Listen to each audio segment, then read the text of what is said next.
Hello, this is Danielle Gaudette, Courtney Lindop. Linda Yunjin. and you're listening to the For a New Humanity podcast from Earth Management TV. This episode is about coexisting, how we affect each other every day. So, all right, guys, I have something I need to get off my chest. Coexisting seems like such a great idea, but is it really possible?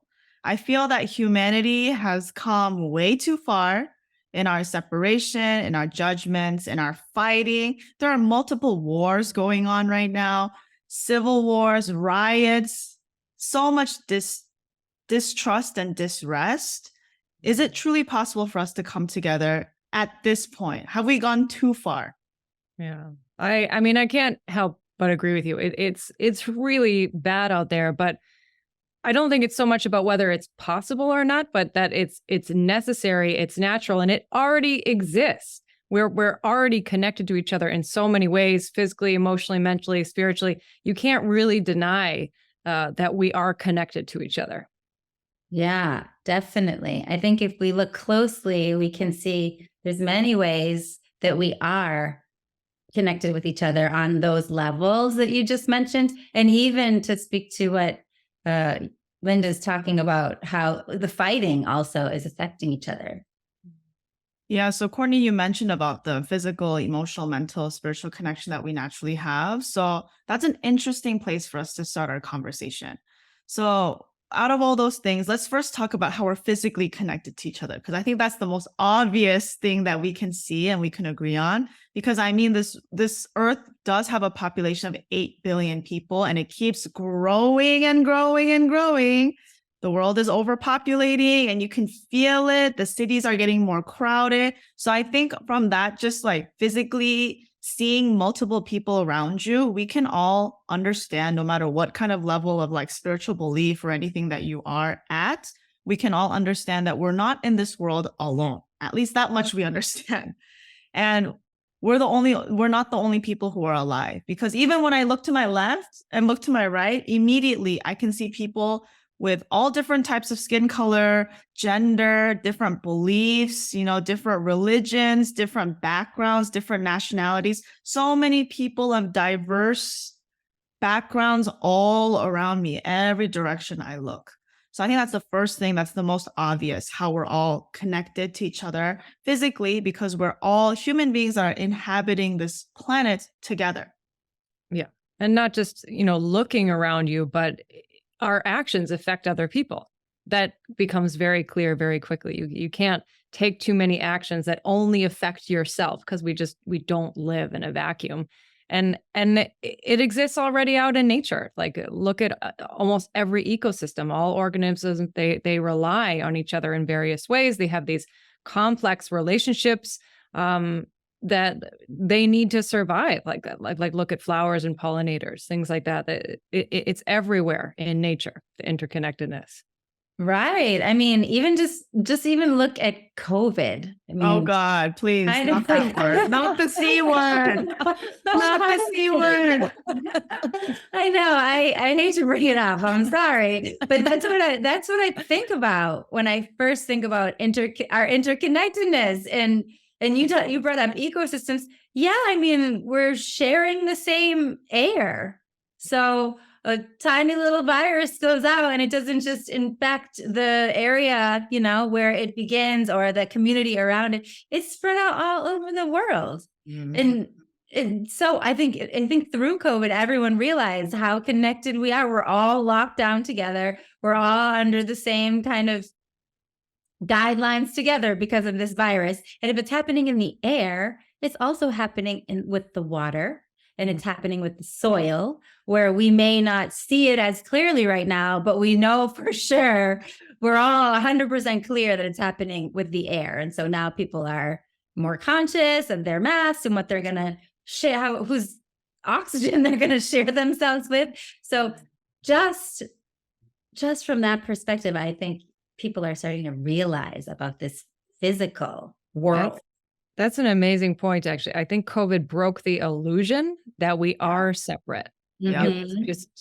You couldn't deny that we're not connected. Right. Yeah. Right. And like not to give any credit to COVID, but to just sort of play on that. If you look at also, I think there was probably a huge increase of people being on social media and on the internet because of COVID. And then that's where we can see the emotional and mental connectedness of humanity. And that's what I said sort of before, speaking to what Linda had said, how, it looks so grim out there and people are all fighting. And if you see social media, there's a lot of negativity. And then you can see how that's affecting each other emotionally too. People are being hurt and people are having an increase of anxiety and depression. So emotionally, we are connecting. We're totally connected. And, that's like the negative side, but there can be the positive of that too, right? So people are putting joy out there, hope. That also, if I'm in a bad mood and I go on and I read a bright, happy, loving message, a message that inspires me to love myself or something like that, then now my mood is changing. So we completely affect each other through emotion, which really is transmitting through this energy wave, right? So like if I'm happy, you might be happy. And if you're angry, I'm going to feel that wave and get angry. So we can see it in many places. Yeah. And Danielle, I really love how you brought up something that really shows the interconnectedness of life, but not totally in a visible way, because social media, as you mentioned, is such an important part of culture these days. And we're so interconnected on social media, in more depth than what might be apparent on the surface. I think people can understand that, like, yeah, you're connected to people. You can talk to someone in China. You can talk to someone in South Africa. You can communicate with people that you don't have to physically be next to. But then at the same time, a little deeper layer than just that kind of connection is the fact that the type of content that's being put out there by content creators, or even if you're not a content creator and you just like put up a funny video or you put up something, the type of content you put out there and the person that is watching your content, you guys are connected through that energy. Because if I put out something that maybe, is negative, or if I put out something that not necessarily is putting out a positive vibration out into the world, like, people put like racy photos of themselves, or like some kind of like them pulling a really bad kind of mean prank on somebody. And like, it might feel good to me to just post that because I feel like I'm free to express myself. But then you don't think about the person on the other side of that content who is watching your content and is mentally, emotionally affected by that content. And who knows, it might really trigger a very, very harsh negative response from them based on their own experience. So like me also, like I really like going to museums. When I go look at some artwork, maybe the painter didn't have any intention of like putting out negative content out there. But sometimes when you see somebody's art, you can feel the distress, you can feel the depression, you can feel the darkness. And for some reason that I can't explain, I'm affected by that. Like I feel like this cloud of darkness looming over me after I have just consumed that type of information. So I think in that way, we have to really address how invisibly we are constantly affecting each other through what we put out and what the receiver gets. Right.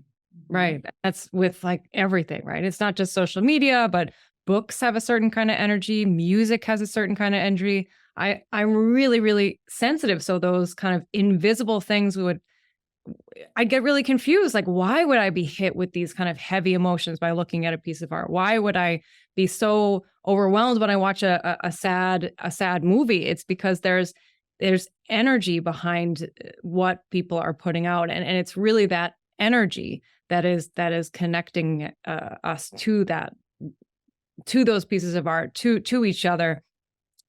That's where the emotion is. That's what's connecting us. Yeah. And I just kind of want to say and I think that's why something like our podcast and what we're doing is so important, because, it just might seem like three women just sitting down and have a conversation. It's like just, them expressing themselves is not a big deal, but actually just saying this kind of stuff and putting this idea, this kind of vibration and frequency out there, talking about these things, I think is putting out a certain kind of energy out into the world. Like we could be sitting here talking about anything. There's so many topics we could be talking about, but what we say determines what kind of frequency we put out in the world. So I don't know. I just wanted to say, like, I think that's why like us, like, and other people who are also making content say things, do things, and put out a vibration that raises the frequency of the earth rather than putting it down. Yeah. Yeah. I also feel a lot of gratitude for all the people who are putting out positive healing content, because I think this connects to your point, it connects us to the spiritual part, the way we're spiritually connected. I mean, energy, the way I understand and experience energy, I know when I feel energy, it connects me to my spiritual self. And so this spiritual part here in this example is like the information and consciousness part, which is even more invisible than the energy, right? Like energy, maybe we can feel, I can feel you're sad, or, oh, I feel heavy inside. But information, I don't even know what I feel, but it just quickly went in. And now it's like working and moving in my brain and affecting my consciousness. And like you just said earlier, Linda, that through social media, we're connected to people all over the world. It's truly like a tiny little village. We're like an earth village now. So this consciousness spreads out really, really fast. So one piece of news can spread around the world in a very short time. And then what happens? You get bad news and immediately you're down, you're scared, you're hopeless, you're lost, you're worried about the future. Or you get really positive news, something really hopeful, maybe hopeful for humanity, like we're trying to talk about here. And then instantly you feel relief and you feel lighter and you feel happier and you feel hope and you want to go, share some good information or love with somebody. Like inner moment information connects us and then affects us in a huge way. So I think what you're both saying about artists and all of that, it's really important. People have to be really careful with the kind of information that they're putting out there. It may be fun, like you said, in the moment, but actually has a huge effect on people. Are you scaring people on social media? Are you worrying them? Because that's going to affect a person's mental and physical health. Right. So what are we putting out there, right? Yeah. And that can affect, the naysayers too, that might look at something like this or might look at the world and just have no hope. Like it's just, we've gone too far. That's the reality of the situation. Like we're all doomed. And that's my belief because it's based in reality. But if you really do believe that, whatever you're putting out there at any given time can make a difference and can make that shift, ripples of hope just move out into the world. And they're not just like frou-frou ideas. They can turn into something bigger and they can be affecting, maybe we won't see it right away, but they do make some sort of impact and some sort of difference. Yeah, I agree. All the little things are very important to make a bigger wave. Yeah. And like we talk about on EOTV, then why we advocate for meditation is that's what can help facilitate feelings of hope, really feelings of peace, mindfulness, self-reflection, help us to deepen our understanding, our feeling of being interconnected, and of unity on a spiritual level. Mm-hmm. I think it's so important. It reminds us to be kinder to each other. It reminds us to be responsible. So that's why we're a big advocate of meditation at EMTV. And that's a very important message for our very individualistic, separated world, that yes, it's okay to express yourself. Yes, it's okay to feel free, but do it in a way that's responsible. Mm-hmm. And know that, like, for the sake of my freedom and my like free spirit and individuality and expression, am I just doing good for me and not caring about how this ripples effects into other people who may be watching me? There could be somebody who's watching me as kind of a role model and I don't even know it, So, right. So when, I'm not saying like me personally, but like, like you as a person, there might be somebody looking at you like a role model and you don't realize it. So like you being like all free and independent and individualistic, like our society very, very much praises that kind of behavior, I feel like. But the other side of that is doing that is perfectly fine doing that, but doing it with, like you said, Courtney, a sense of responsibility, empathy, respect, and kindness towards everyone, knowing that, you know, it's not just about you.